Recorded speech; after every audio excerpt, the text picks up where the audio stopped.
So, hello, welcome to another episode of Flying High with Flutter. I'm your host, Alan Wyma, and today I'm very excited. It's been years in the bugging to get Mr. Eric Seidel on the show.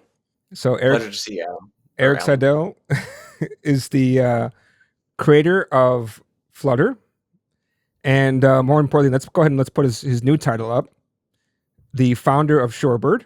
Welcome, Eric. As I said, it's been wow. I don't know how long. I think I've been bugging you on Discord for a long time. I'm not sure if you remember or not.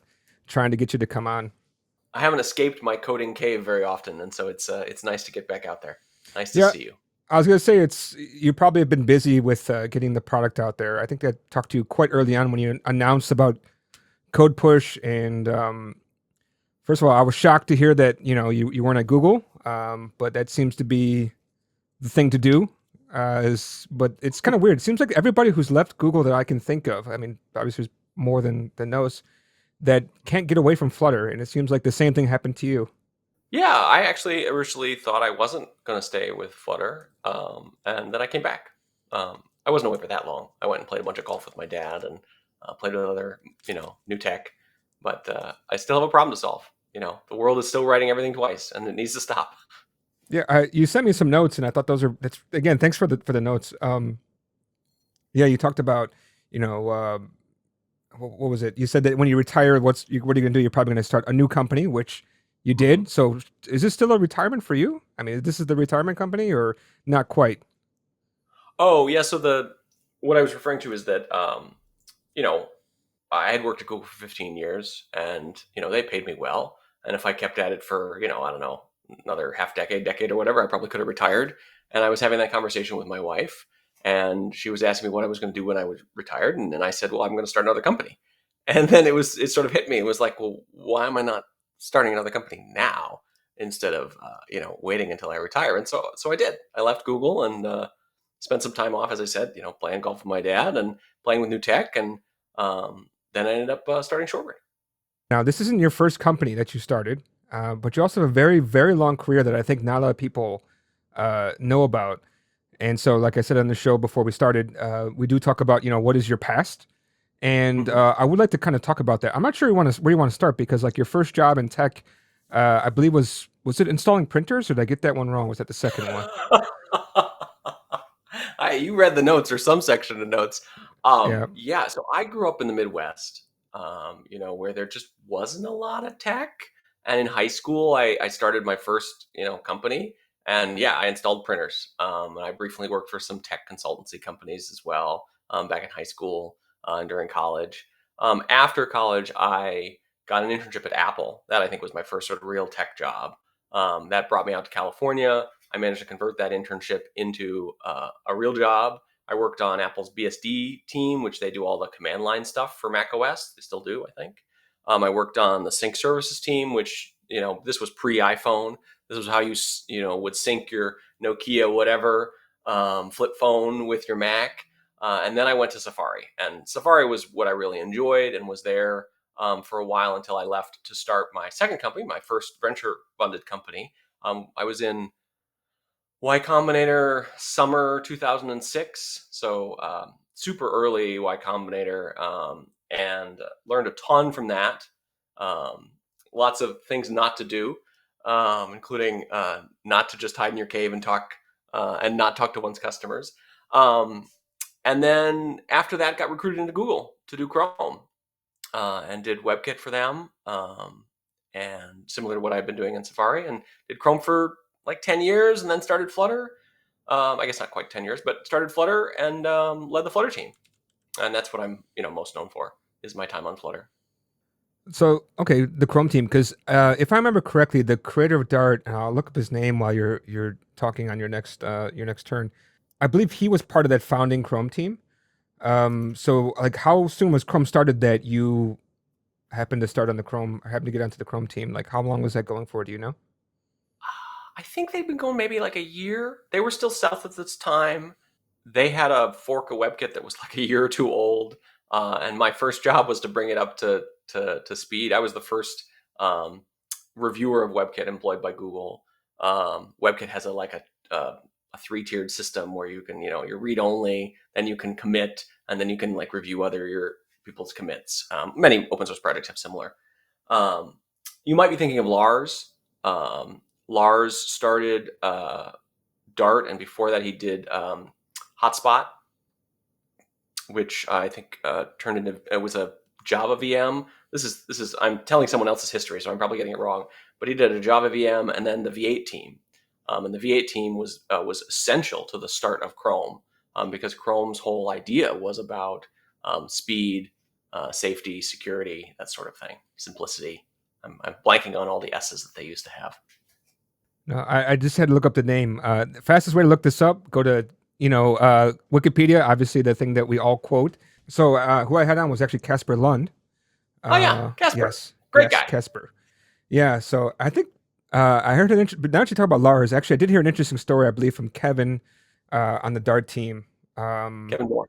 Yes, Kevin Moore, exactly. Yeah, he told me that he almost died from Lars one time. I'm guessing he probably told you about this story. I don't know that one, but okay. I'm sure that Kevin has many crazy stories. Yeah, that's what it sounds like. It sounds like sounds like Lars is definitely an interesting person to meet. But yeah, I remember. Casper was wonderful and was instrumental in getting Flutter off the ground. He was an early believer. Casper, you're saying? Mm-hmm. Yeah, he was. I mean, so Dart was sort of in the wilderness when Flutter started. Dart had this amazing customer, which was ads. So, essentially all, not quite all these days with cloud and all, but essentially all of Google's income flows through Dart, in the sense that the giant application that you buy ads through, the ads front end, is all written in Dart. And it was rewritten off of Google Web Toolkit, which was a Java-based solution, onto Dart, I believe in part relating to the Oracle, might come after everybody who's using Java lawsuit back, whatever that was, back in the teens. Anyways, Google was rewriting a bunch of stuff off of Java, and that part got rewritten onto Dart, and the team ended up very happy with that. And there's many engineers, like hundreds, I think possibly over 1,000 engineers who work on that product. And so Dart has had that customer for many years. But otherwise, Dart had no appreciable customer, certainly no adoption in the outside world, significant adoption in the outside world. And so Flutter, was an opportunity both for Dart and for Flutter to, come together and build a thing, because we had this amazing VM built by brilliant people, that just wasn't being used, or certainly wasn't being used to its potential. I found it to be quite interesting because it's like, okay, you have this. I mean, they created like a whole new language, right? And I remember listening to Lars talk about it, but it's been some time. I forgot some of the kind of the core details. But I remember that I believe they said that they were trying to find a way, because JavaScript has all these weirdness and they're trying to find a way to make it faster, right? And they said, what if we actually just made a new language that was, didn't have all this like weirdness, right? Because you can basically do so much meta programming with JavaScript, and if we could only like know everything that's happening in time, and then we could, do some stuff. Like they invented this way called de-optimization, which I thought was kind of interesting, where it's like once they ran into something that was not quite going the right way that they're going, then they had to actually go backwards somehow. Yeah. So, yep. I mean, I'm speaking to the choir over here. So you're probably around for all of this stuff, right? I mean, that's really interesting to see a language come out. And this language is kind of strange because you can compile AOT, which I think was a later feature. You had obviously the VM in the browser, which was, I believe, must have been the first kind of target. What else? You have just in time. So, like, I can't think of many languages that have these kind of three things to them. It's really right. A unique language. Dart is quite strange in the fact that it has both a JIT and an AOT setup. And yeah, it's been a bit of a journey. Dart started, obviously, as you allude to, as trying to come into Chrome. I was not in Chrome leadership at that time, or at least I wasn't involved in those decision makings. I was around for the discussions, and my understanding or my recollection of what killed it was that there simply was no path, or no one could see a path to there being only a single virtual machine inside Chrome. Right, the moment you have a couple websites using Dart, you now have to boot up the Dart virtual machine in addition to the JavaScript virtual machine, right? To run JavaScript on your tabs that are using JavaScript and Dart on your tabs that are using Dart. And you just end up using twice as much memory as you want to. that problem was identified pretty early on, and one of the things that came out of Dart that did land in Chrome, even though Dart itself didn't, and I was deeply involved in this, was a project to move um, a large amount of WebKit, a large amount of the engine, the library that does the rendering of the HTML pages, into the JavaScript heap, into the JavaScript memory collection allocation system.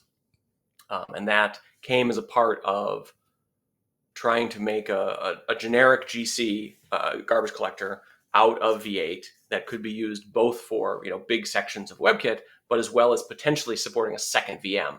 Obviously, which is now potentially true with things like WASM GC. I'm a little bit out of my area here because I'm recalling these conversations of 10 years ago, and the web has evolved a lot since I've distanced myself some from it. Well, I mean, what I would like to get into, because when I was talking to Casper, was that, like one day you came, I believe he said that you came to him with Sky, which is obviously turned into Flutter later on. And I believe he liked it. I mean, I can't imagine he would say this is bad, right? I think he was kind of shocked a little bit by it. Do you mind to kind of talk about, where did you get the idea to start working on Flutter and with this new language, right? Was it from the bat using Dart, or were you actually using JavaScript before? Or, I mean, I would love to hear more about this. I think you covered this in another video, but not on this channel. So it'd be good to hear like a, Yeah. shortened version of that. So Flutter came about from the Chrome team. So it was started by just a handful of us engineers who had for years worked on trying to make app-like experiences in Chrome possible. So we believed that it was sort of silly that people were writing these apps in Java and Swift. Why couldn't the web just do that? And there were many experiments inside Google to do exactly that, like what would a web-based phone look like, etc. But the net result of all those efforts was that you just couldn't make web technology build these compelling app experiences. We tried taking I mean directly my fellow engineers on the Chrome team. We tried mimicking the Android calculator perfectly with web tech. We tried mimicking the Android calendar perfectly with web tech, and you just couldn't. You couldn't get the shadows to exactly match. You couldn't get the parallax to not stutter. You couldn't get the drawer animation to be perfect or to be able to catch the drawer and interact with it. And it all just came down to that they were just fundamental quirks of the web, similar to the fundamental quirks of JavaScript, that weren't evil or bad or necessarily even wrong at the time. They just they were from a different era, and they were optimized for a different thing than we were trying to build. And this is in the 2013, 2012, and so we decided, what would it be like if we got rid of all this cruft, all of these bits of the web that just were got in the way, and made a fast version of the web. Could you imagine a doc type fast that you put at the top of your page, and you turned off all the old slow parts of the web? And so we tried that. It was a brief experiment where a bunch of us from Chrome took a couple weeks and we just stripped away all the cruft.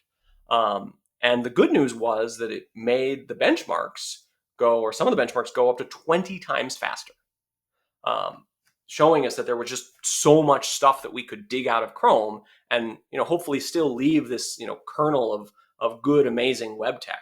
And so we got some funding from Larry, who was still CEO at the time. He had sort of a Google 2.0 experimental fund that we got funding from, and we split off from Chrome for a little while. And that original experiment, the 2-week experiment, was called Razor. And then when we split off, we called ourselves Sky. We just picked a name that we knew we could never keep, but was a name. And we did. We built in JavaScript. We built in JavaScript 3 different systems, I think, before we ended up realizing that JavaScript was part of the problem, similar perhaps to what Casper and Lars and similar had realized, that it came most acutely when we tried to move to iOS. And we took our system and we tried to run it on iOS, and it took 12 seconds to start up. And we looked at the profiles and we knew it wasn't possible. You couldn't make this giant ball of JavaScript that we had written start up fast enough to be a compelling iOS app. And so we ended up switching to Dart. It's a little bit confusing, right? About the you're talking about the speed, right? So at this Mhm. time, wasn't Dart compiling to JavaScript or transpiling or so? How is it that JavaScript? I don't. I'm a little bit confused Mhm. right now. It sounds like you Yeah. know why I'm confused, but can you explain how this works? Yeah, so Dart had these two lives, right? So Dart was originally a VM, right? That was its own separate. It started as a fork of V8, right? It was written by the same team. I don't actually know if they forked V8 or they just rewrote the same code base that looks a lot like V8. But V8 is Chrome's JavaScript engine. But it was written by the same team who had written V8, and so it shares a lot of the same ideas and code and similar, But that VM was not in use really at all at the time, because the Dartium project, which was Dart plus Chromium, or Chromium plus Dart. Chromium is the Chrome's open source arm. Project was dead. People were using a little bit of Dart on the server in some places, but nobody was using this VM. Everybody was taking Dart and transpiling it to JavaScript. Like that was how the giant ads project worked. Is they would write it all in Dart, and maybe they would develop in Dartium as like a development harness. But then to actually deploy it, they would transpile the Dart into JavaScript. And this is still possible today. This is how Flutter Web works, for example. But what we saw in talking to the Dart team, who was just down the hall from us, was that there was this virtual machine, there was this runtime environment that we could compile for iOS, we could compile for Android, and we could run natively, not having to go through JavaScript, not having to go through WebKit and all that, and run our same code essentially, except at native speeds. And so we took our 12-second startup time and we took it to 200 milliseconds or something on that order. Um, one of the quirks of Dart at that point in time is it was very, very similar to JavaScript. It has since diverged a bit further. Like now, Dart is a strongly typed system, but back then types were very optional. This was Dart 1.0 or Dart 1. Something at the time. And so actually, when we moved to Dart, we did it over a couple days. We moved the entire system to Dart over a couple days, while half our team was out, which was maybe not a good decision. They didn't like it when they came back and saw that we changed to a different language. But anyways, we moved to Dart, and it amused us to later learn 3 months later or something that there were a whole bunch of our unit tests, a whole bunch of our tests that we had never even converted to Dart. That were still just JavaScript tests that were just running in the Dart VM. Happy as a clam, because JavaScript and Dart were so similar in syntax at that time. Okay, yeah. I mean, I know when I'm running Dart, I feel like it's Java mixed with JavaScript, even though like obviously people get confused and all that, but it really feels like that. I'm not sure if that's good or bad, considering Java has not such a good reputation, but it's not a bad thing. At least it's kind of familiar to people who've done Java and JavaScript. Yeah, Um, Dart is like Dart doesn't have the factory constructor factory of yeah, Java, which some is the standard library and patterns thereof. Dart is just an old VP used to work with would describe Dart as being a vanilla 2014 language or a vanilla 2010 language. And I think that's an apt description. I think that's a good thing. We used to do studies, or we did studies in the very early days of Flutter because we were concerned. I mean, people have picked on us of Flutter, be like, "Oh, why'd you choose Dart? Why couldn't you have written in, whatever?" We did look at whatever. We looked at lots of languages before we chose Dart, but like we did these studies very early on, to see if people could learn Dart. And we did the studies where we'd give them Flutter and ask them to, write some Flutter. And then we'd ask them at the end, and we'd ask them a variety of questions, but we'd also ask them at the end of the session what language they were writing in. And they didn't know. But it hadn't mattered because it was just a generic, curly braces classes language that was like every other curly braces classes language they'd ever typed in.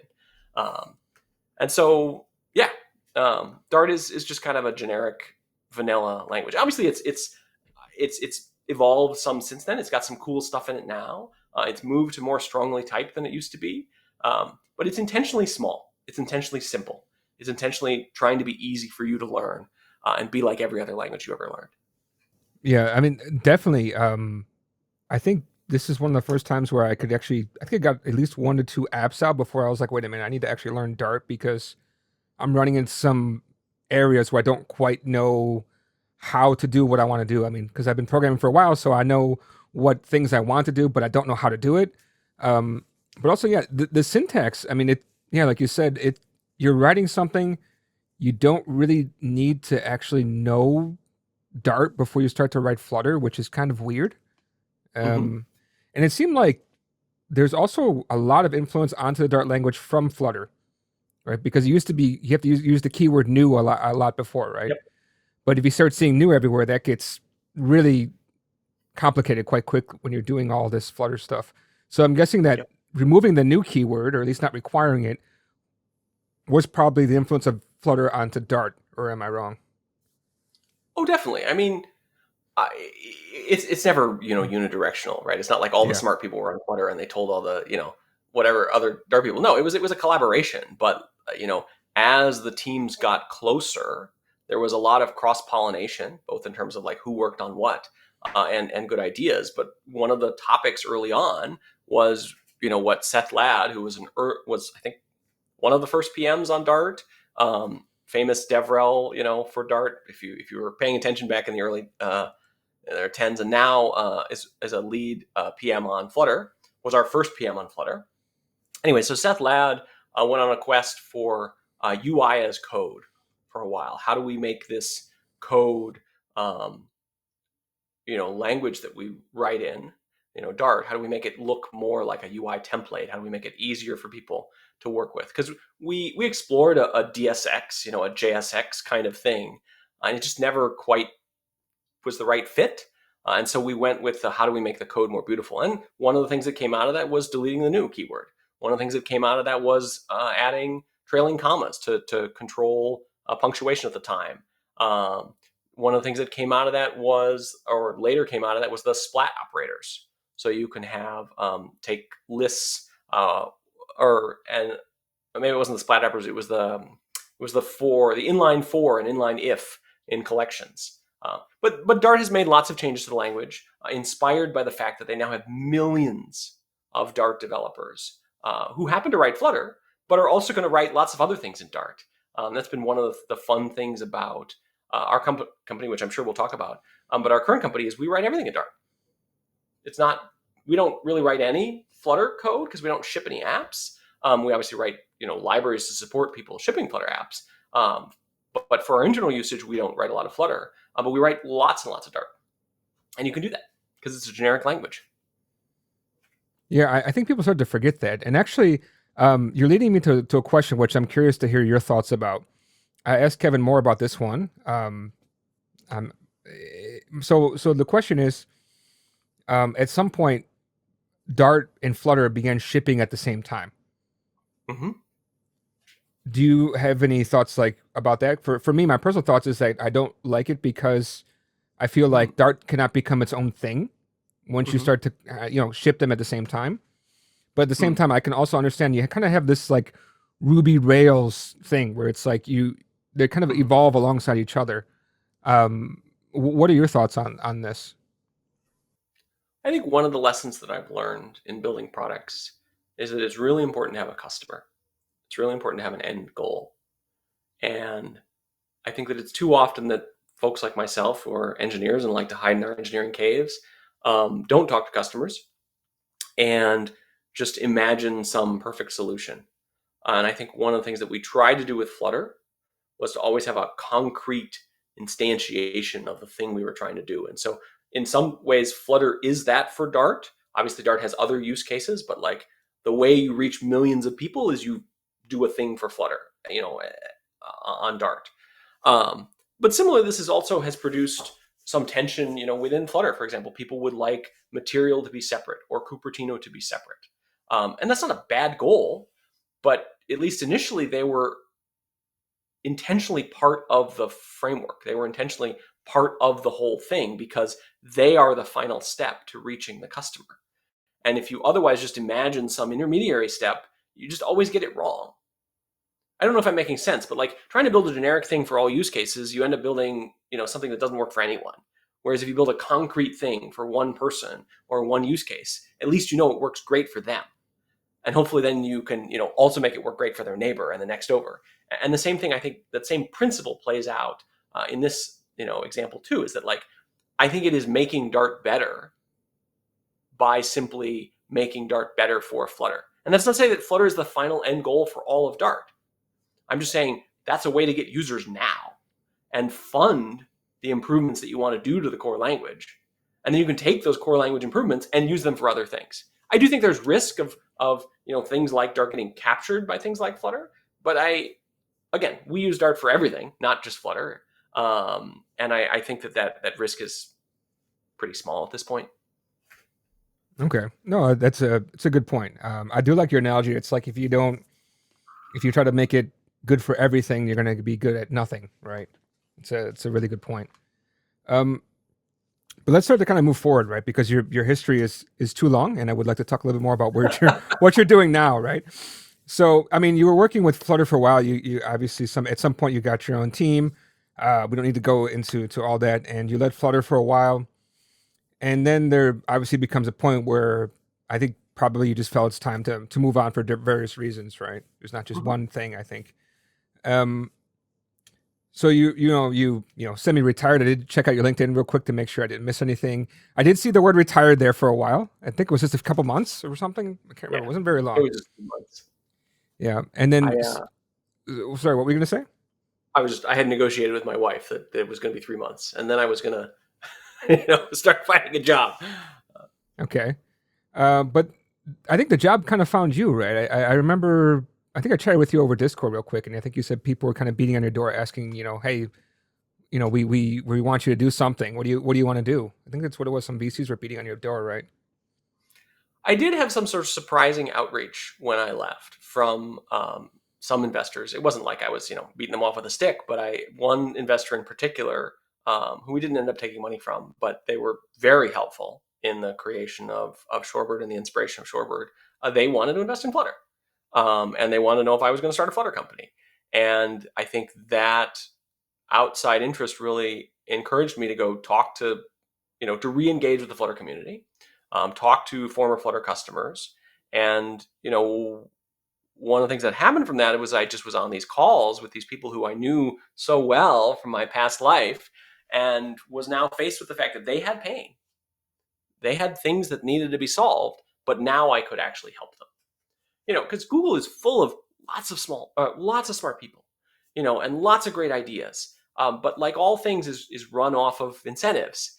And one of the difficult incentives that, to run Flutter inside Google is that for a long time, much of how we justified ourselves, got our funding, was acceleration of internal Google projects. Right? There are hundreds of engineers at Google who use Flutter to ship applications. And there are many, many hundreds more who use just plain Dart or Dart on the web.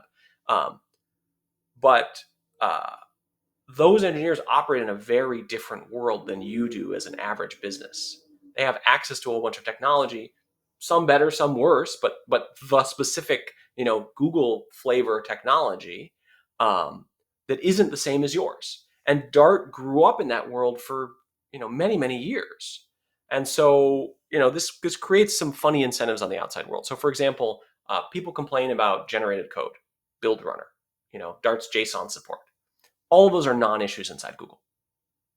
For one, Google doesn't use nearly as much JSON as the outside world do. They use protobufs. For two, they have an amazing, monorepo with amazing central build system that magically builds in the cloud and outputs to like your own file system, transparently.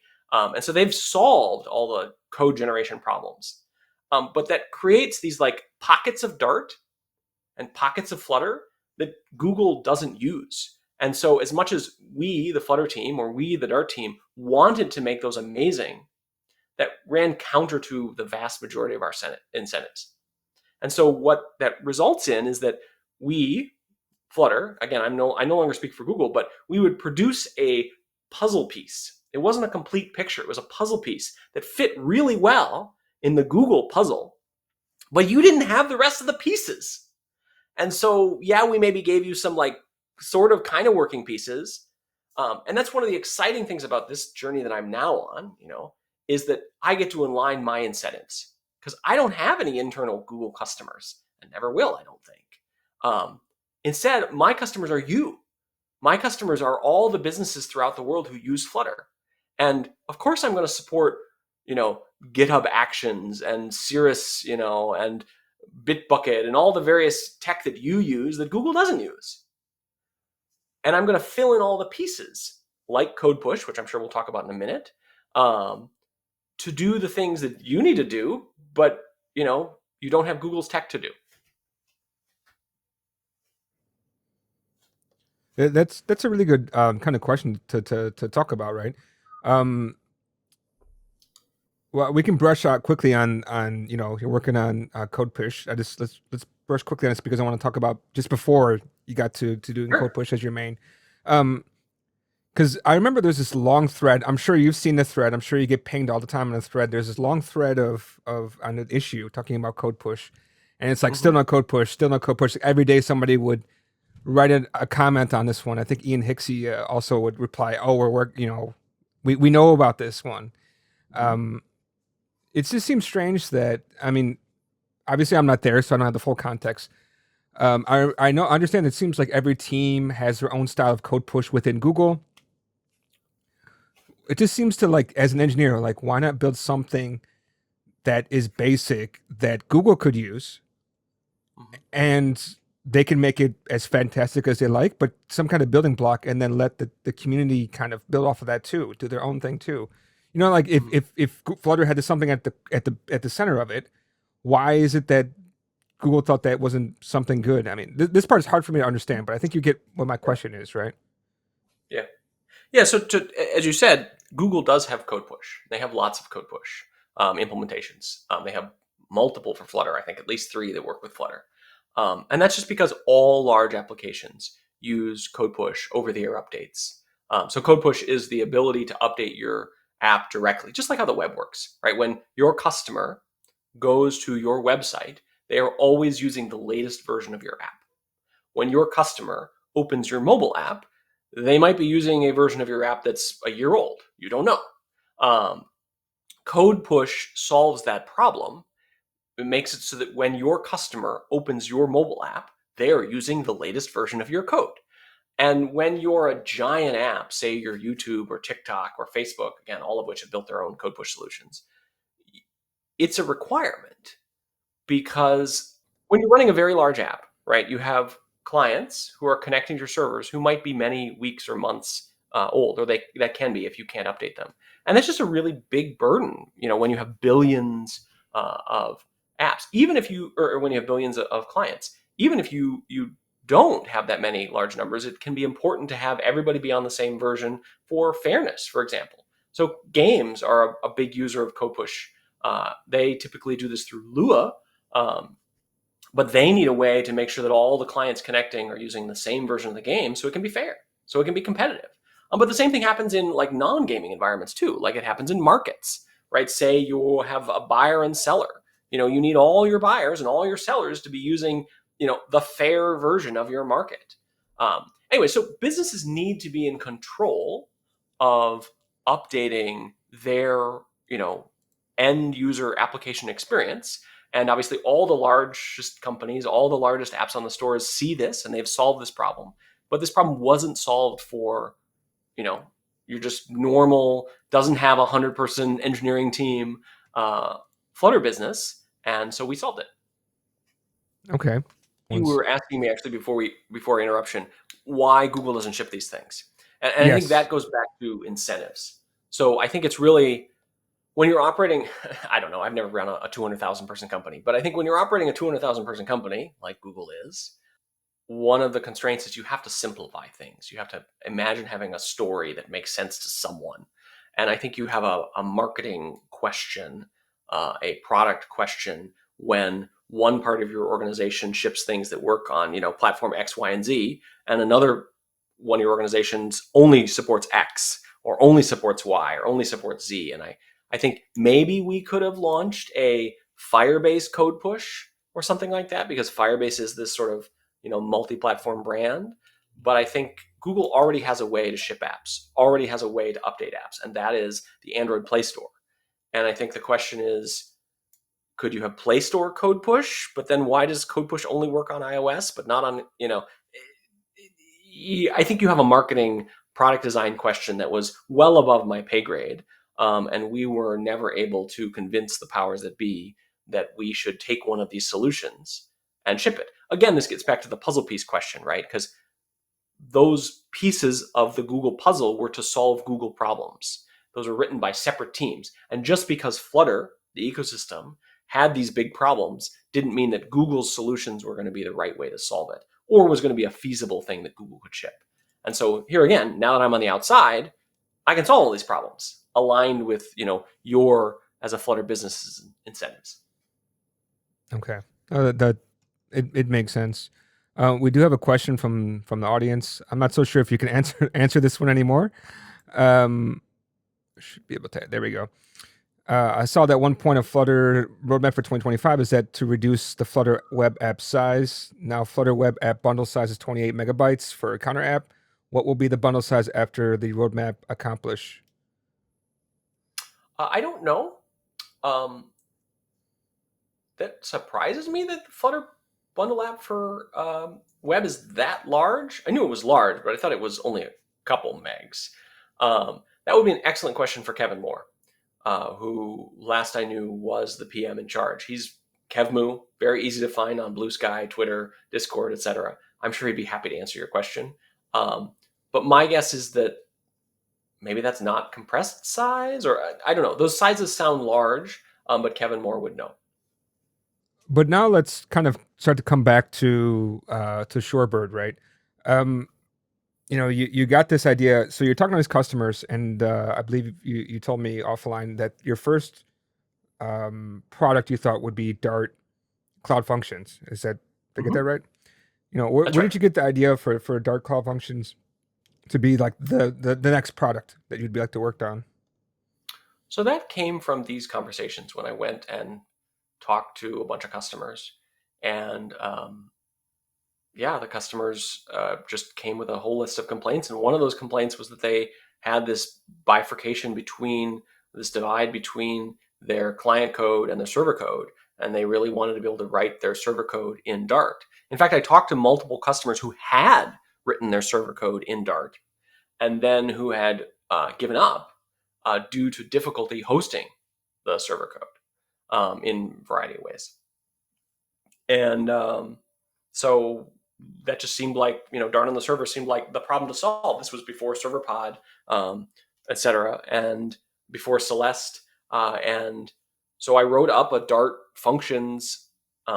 I wanted to make it work like, Next.js, Vercel sort of thing, where it's just transparent what code is run on the client, what code is run on the server. And I had something worked. You can still find it. It's in a half-baked sort of state. It's up on Pub under package Shorebird. But when I went back to customers and said, okay, here, this is a beta. Do you want to try it? I got a lot of answers of, oh, that's amazing. I look forward to trying that in my next app. And that may sound like a good response, but to me, that was a 5-alarm fire, because that was what the response that we got for Flutter for years. Flutter focused on greenfield, on new app adoption. And at least inside Google, that was a giant problem for us, because it just takes a long time for teams to turn over, for teams to be ready to write their next app. And people might play with, this was again 10 years ago, but people might have been playing with Flutter on their weekends and having fun with it, but they weren't writing their real apps in it. And I didn't want to write a play thing. I didn't want to write a thing for your next app. I wanted this company, Shorebird, to be great for your current app, for your current team. And so we raised some money, on that idea. But as I went to sell it, pivoted. In between the time when I extended the offer to Felix, Felix Angelov, who was first employee to join Shorebird, and when he joined is when we pivoted. I built a demo of CodePush, and he showed up on his first day. And my goal for him for that first week was to get the demo working on his computer, and for us to start turning it into a real thing. He showed up on his first day, and he had some complaints about how I had organized the repository, which is good. That's a good sign for someone who's coming in as first person. And I told him, fine, we'll delete the repository, and you can rebuild it as it should be, which is great, because I'm sure he had more opinions than I did. I had been in manager land for a very long time in Google. And his job was to stand it up. He got the demo working on his first day, and we started making it production his very second day of work, and we had something shipped a couple weeks later, which was great. I answered more than your question, but No, I mean, obviously we're going in that direction. Um, how do I say? You make this code push thing sound so easy that I'm wondering, like, it sounds easy. I don't know how easy it is. I know there's a couple of other people who also have some kind of code push solution before. I believe one of them, I don't remember the name, but I know that they only had a subset of widgets that would be code pushable. But you have everything working as far as I understand. Um, is it simple or is it complicated or is it kind of a depends or how could you say? Because it's only Dart stuff, right? So any native code you have is not pushable, right? So can you correct. explain some more about that, like at the core, how it all works? So CodePush is logically very simple. All we do is we replace your entire Dart program. From Dart's perspective, it's a completely different program. Obviously, we have a whole bunch of safeguards in place to make sure that it isn't a completely different program, in particular for your own defense, because you wouldn't want to confuse the native side of your application by completely replacing with a completely different program. But logically, that's all we're doing. We're just replacing your program. You're replacing the Dart side of your app. It's actually quite straightforward on the Android side of the house, in part because the tooling inside Dart in order to run new code in a virtual machine was already there. The iOS side of the house was a giant pain giant pain. It was very difficult. It took us years. We had a demo for iOS that was working a couple months after we released the iOS, or a couple months after we released Android. But the actual full working iOS solution we didn't launch until I think 18 months later. And even still, we were, I just fixed an issue in our iOS side, last month.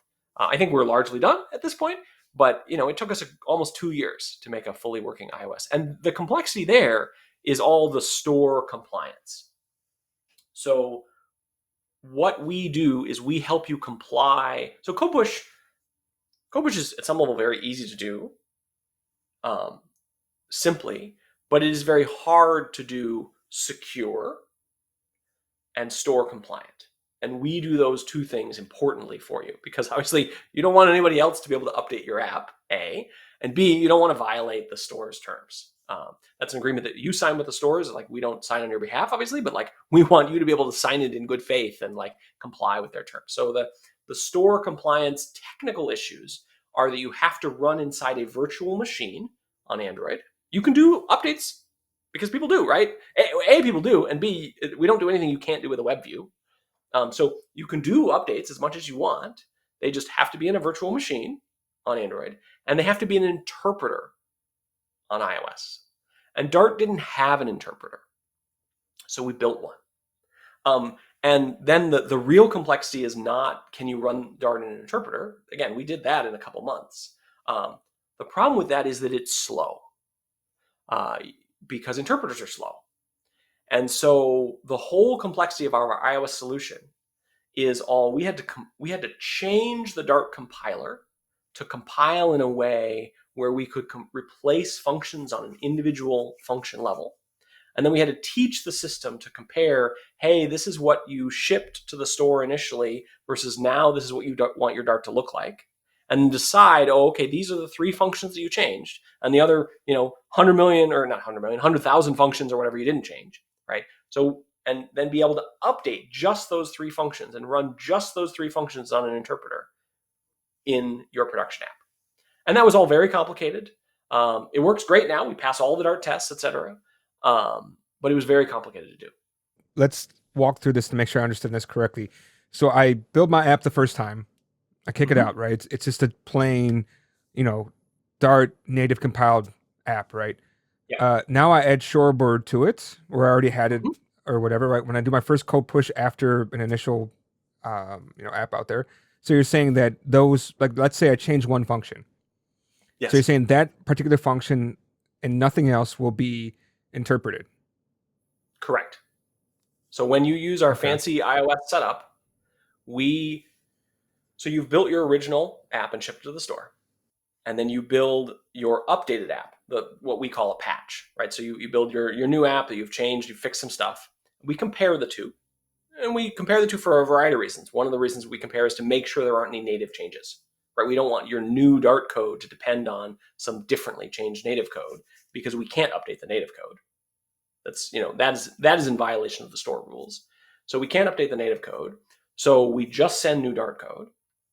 And then, in addition to not just sending new Dart code, we look at the per function level, and we look at which functions called which and what else has changed. Did any of your constants change? Again, because you can change anything in Dart with our system. That was one of the design constraints that we had. Many other CodePush solutions that exist for Dart, some that have, I think most all of them are private, but that have been attempted, they have lots of restrictions on what you can change. Or other CodePush solutions that you'll see, not just for Dart, will tell you, that's fine. You can change the part of your app that you've pre-designated as I can update this part, right? If you write some part of your app in WebView, or you do some feature flags or whatever, those are the few bits of your app that you're able to change. No. We have built our system intentionally so you can change anything in your app. And that's all because of this, that we do this analysis under the covers. This is a slight tangent, but it's not unlike the philosophy of Flutter. Like, one of the things that Flutter did, and we didn't invent this, Flutter was just doing what the React folks had figured out, and probably computer scientists between them, is that one of the innovations of React and React style programming is that you don't have to think about the nitty gritty details of updating your button positions, or of updating your old state to your new state. You just give the system your new state. And our CodePush works the same way. You just give the system your new state. You just give us, I want my app to look like this now, please. And we do the magic under the covers to figure out, okay, what is the way that we can do this in a minimally invasive way, so that when you run your old app, in production, but we tell it, hey, for these 3 functions, please replace these 3 functions with their new flavors. Or maybe it's 300 functions, or maybe it's 30,000 functions. It doesn't matter. We magically do that under the covers and use the interpreter, again, in compliance with the App Store rules, for those functions. So does this also cover if you're upgrading a dependency? Say there's a dependency you have in your app, it's a bug fix, you just bump the patch version and then push. Does it cover this, or not something like that? Correct. So it covers that. So you can you can change anything in your pub spec, etc. You can get yourself into a little bit of trouble, and again, our tools will help you, but you can get yourself in a little bit of trouble if you bump plugin versions that have native dependencies. Because the thing that we, and why we built all this tooling to warn you, is that the Dart side of your program has a contract with the native side of your program, right? They talk over a protocol, whether that's direct Dart FFI, or whether that's platform channels, or whatever, but somehow they talk to each other. And if you change one half without changing the other half, you can get yourself into a confused state. We have a bunch of tools. A, we have tools to warn you, and B, we have tools to help you test. So, right, when you run Shorebird patch, it will warn you if it detects native changes, and you can let it go through, and then you can also test. You can use something called Shorebird Preview, which will download the version of the app that you sent to the store, and we'll download it and put it on your device, and then it can try your new patch on there and say, hey, what does it look like if I apply this patch? Does everything still work? And so it's possible to deal with that, but again, it's these protocol incompatibilities between the Dart side and the native side that can get you into trouble. Imagine if you bump the version of Google Maps in your testing when you build the whole app, not the patched app, but the whole new app. It works great. But then when you just you slurp the Dart part of that new app out and stick it in the old app, which is essentially what CodePush does, that new Dart could get confused by talking to an old, half of the maps plugin or whatever it is. So I'm kind of curious. I mean, it sounds like a lot of work. Do you know approximately how much effort you put into this? Was it just a year? I mean, obviously, it's probably years in just the thought of how to do Yeah. this, right? I did not want to spend, well, it was not on my bucket list to spend 2 years of my life building CodePush. I'm glad that we've had it. I'm glad that we've built it. It solves a real problem in the world.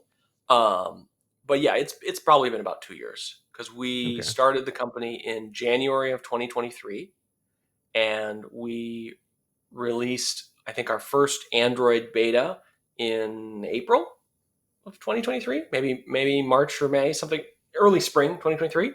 We released iOS beta in June of 2023, and we declared stable May of 2024, I think, so somewhere spring of 2024. And again, I wouldn't say we spent like all of that time building, doing the technical bits of CodePush. There's a lot just to building a business, right? And it's not just the compiler and runtime and interpreter and stuff that we had to build. That was a lot of work. That was hard, but we also had to build a cloud. We had to, figure out how to build a website. Not learn how to, but like, and contract with a designer, and like, there's just like all sorts of stuff to building a business. Hiring a team, helping the team figure out how to work together. Learning how to go to conferences, learning how to do enterprise sales. Enterprise sales, my goodness, is a whole complicated mess. If any of your listeners have ever tried to sell to an enterprise, it's a whole thing. Um, so we've done lots of other things besides just work on the tech of CodePush over the last 2 years. But a large portion of our effort in the last 2 years has been on CodePush, and um, more than I would like has been on the core, Dart interpreter, etc., to make that work really well. Okay. Um, how do I say? So obviously, this has been out for some time. It's been in production from many companies. What has been the response, right? I mean, were they just like, wow, this was so simple, or this has really changed the game for us, or, or this, I didn't see any benefit, right? I'm guessing probably people are pretty happy with it. Oh, it's the response has been great. The my experience has been most Flutter developers don't know we exist, and I think that's just the sort of fragmented ecosystem that we live in. Where news, it's hard to reach everybody. Most Flutter developers don't know we exist. The ones that do, many who have tried it and loved it. I think sort of at this point, particularly with the product being as stable as it is, it's sort of silly to not ship with Shorebird. It takes 5 minutes to add Shorebird to your application, Shorebird CodePush to your application. It's a one-line change to your CI. There's no change to your development experience. And it can simply just be insurance, right? Once you've built your release builds with Shorebird, and all that does is it just injects our little library that knows how to do this updating. You don't have to use the product otherwise, but it gives you this emergency button you can press where you can update your app. And the reason why this matters so much to businesses because not because their engineers aren't awesome, their engineers are awesome, of course, but things happen, weather happens, and it's silly to go out without an umbrella, and so we're that umbrella. And in terms of some people use this just as insurance, but a lot of people use this for more than that. We have companies who we work with who use Shorebird to be able to ship every hour. Because they just patch every hour, which is a faster rate than they were able to do with the store, but is the same rate as they're able to ship their web. That's one of the unlocks of using a technology like CodePush, is that just like how Flutter allowed you to sort of combine your mobile efforts all into a mobile team as opposed to an Android team and an iOS team, having CodePush allows you to have your web team, which already was shipping every hour or shipping multiple times a day, combine release schedules with your mobile team. So you can just send things out immediately and all your customers have them. And then of course you still, you want to update the app that's listed in the store, on a regular basis still, but you don't have to worry about,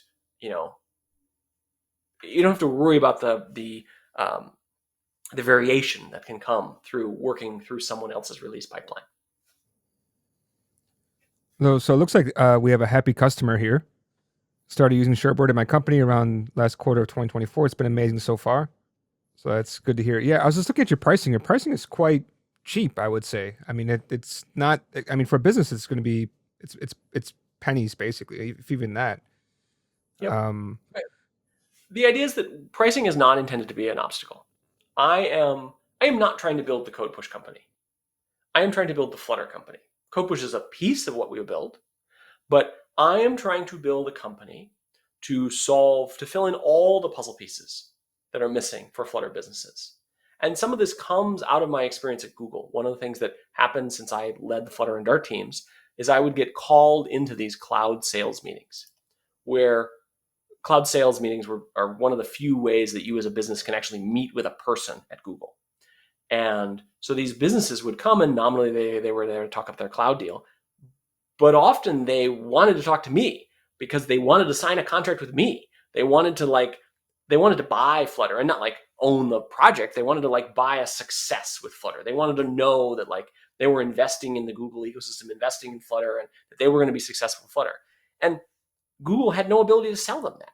Google wasn't selling a Flutter contract. I think they still don't today. But companies want this, right? This is how they buy Linux. They don't just like go download it. They go to Red Hat and they buy Linux, right? They buy whatever it is, they buy their issue tracker and they buy their cloud pipeline. They want to be able to have a business relationship with someone who's going to help them be successful, by giving them first party products.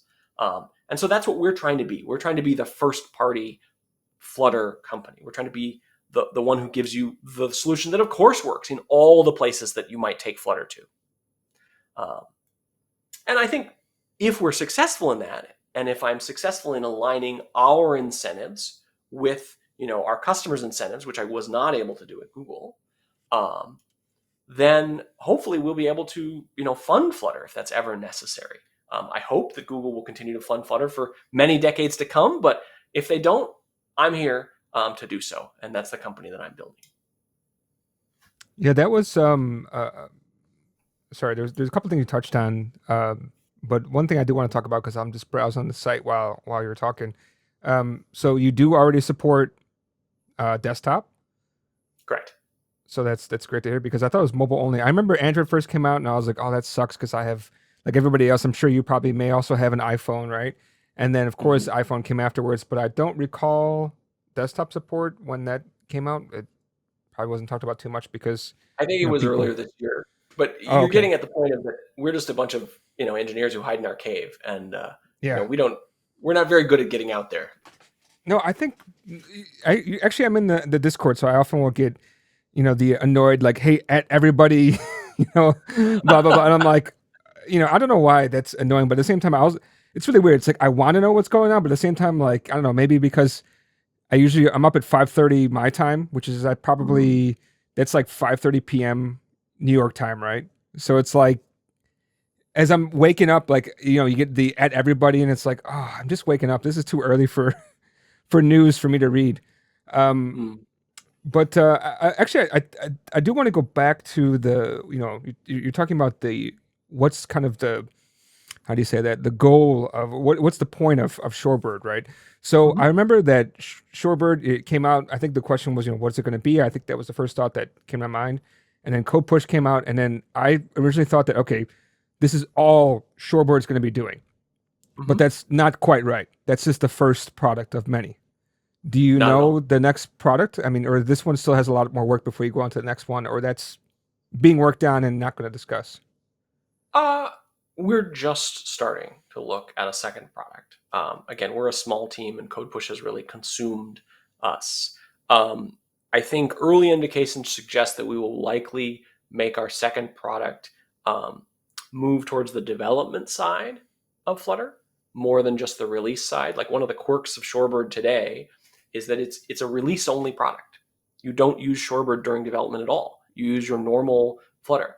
And I think that as part of being the Flutter company, we need to move, across the entire spectrum, engage with you more, not just at release time, but also at development time. I think there's a whole bunch of problems we could solve there, like our own internal pains, or just like we get frustrated with build runner. We get frustrated with Dart's JSON support. We get frustrated with the lack of data classes. But I don't know. We get frustrated sometimes with the analyzer server or lack of a big build system. but I don't know which of those problems we might solve yet. We're still sort of in brainstorming phase. I think most importantly is that we need to continue to deliver value to our CodePush customers. One of the things that has delayed the second product so much is that we have been scaling a lot. We have been onboarding a lot of customers, and each of those takes time. Most customers onboard very simply, but we sometimes onboard large customers and they have custom requests and such like that, and those do take time for the team. We have another question in the audience. I think maybe you might have an input about this one. It's very encouraging to hear. I believe the adoption of Flutter by some of my clients is being held back because of worry about its future. To be honest, actually, I hear this quite a lot around me. Like people just individually coming up to me and talking to me and saying, "Oh, I don't really know what's going to go on with Flutter. It seems like they keep dropping the team, they keep losing people leaving, all this kind of stuff." So, um, I don't feel that it's ever going to go away, but maybe you have more input to say because obviously you were there and you're really plugged in and you want to be the Flutter company. So obviously you are really plugged into this one. Do you have any thoughts on that? I think it's always a fair thing to consider. It's also a question I've been asked for 10 years. Google, I think, has an abysmal reputation with developers in terms of dropping products. Maybe it all started with Reader, or whatever when they canceled that. But I think if you look at the history, Flutter's been around and going strong for 10 years. Flutter, I think, even stepping back from Flutter itself, I think the approach that Flutter uses is inevitable. And even if Google stepped away from the product tomorrow, first of all, I'm here. And I would start funding it much more aggressively than we do directly. But even if none of that was there, the approach that Flutter uses is the same one that games use. And I think that apps are inevitably going to end up that way. So the way that games work and the way that web browsers work is that they provide a portable engine that goes all the way to the CPU, all the way to the GPU. They draw all the pixels on the screen. And this approach, I think, is the only way that you get portable quality. So one of the goals and why Flutter came to be and why Flutter found this niche was that Google wanted to do multi-platform app development and actually had a ton of different internal solutions. What Flutter delivered was both a good developer experience and quality, and obviously portability. And that was a combination that was difficult to achieve in other methods. The most common method that people use for multi-platform is one of orchestrating native widgets. This is the method that React Native uses. This is the method that I think parts of Jetpack Compose use, that parts of that Skip Tools, and I'm not trying to hate on any of those solutions. They're all great. They're all great, and particularly because it aligns with my goal of I just want people to stop writing everything twice. But there are limitations to those solutions in that, for one, you're papering over unlike things, right? You're trying to get, one kind of scroll view and another kind of scroll view to look the same to your little bit of JavaScript that's just trying to talk to scroll views. So papering over unlike things is hard. And then the other thing is that those things can only go wherever a compatible set of widgets is, right? Because they don't bring their own button. They depend on there being a native button. They can only go where there's a native button and where there's a native, scroll view and where there's a native tab view and whatever are those things. And one of the things that very early influenced Flutter was that our very first customer, I think, it was pretty close to the first customer, if not the first customer, was Google Fiber, who used this on set-top boxes, where there were no native widgets. There were no native buttons. And not only were there no native buttons, they didn't have a touch interface. They had a controller interface. And because we had built like a game engine, because we had built all the way to the CPU, all the way to GPU, it worked great there. And again, I'm not trying to say that Flutter is the perfect solution to this, but I'm saying that the approach I see as being inevitable. And Flutter is the best implementation of this. I don't see any others that come close. And I think as a result, this is where the community is going to continue to coalesce around even if Google were not to be involved tomorrow. But I think the incentives for Google are pretty strong for Google to be involved a very long time. They have hundreds, again, thousands of Dart developers and hundreds of Flutter developers that they depend on. And I think that Google is very invested in Flutter at this point. Yeah, but at the same time, I mean, it could be something like, if I remember correctly, like they killed a couple of years ago the Angular Dart framework. What I mean by they killed it, I mean they killed the public-facing one. I believe they're actually Correct. very clear, like, hey, we're no Mhm. longer doing this publicly. We're not killing the project. We're doing it all internally. We're not releasing it because the traction is just not high enough, right? So I think you probably get something like that, if anything, right? I mean, anything is possible, right? It's hard to predict what a 200,000 person company that I no longer work at is going to do. Sure. But again, I'm operating on incentives. The world needs a solution like Flutter. I think that Google has been incredibly gracious to fund it, to the tune of many, many, many millions of dollars every year. Mm. It was a very large budget that we ran with. And I believe they're going to fund it for a long time. But even if they don't, I'm here building a company to fund it. And I believe that there are also very large companies with very large budgets who are very committed to Flutter at this point. I mean, you just see, right? You saw LG announce their big investment in Flutter earlier this year in terms of like their own usage. You see Toyota, who announced that their cars were all moving to Flutter. I don't know which model year it was. It might even be this model year, but that's obviously a huge investment from a large company. ByteDance had a giant Flutter team. Obviously, most of that was focused on their China app, and I don't know how that builds up. But there are lots of very large companies with very large Flutter teams, and it's been great that Google's foot the bill up until now and maintained that control for Google's own interests up until now. But I see a Flutter-like solution, which I think is going to take the shape of Flutter for a very long time, as being inevitable.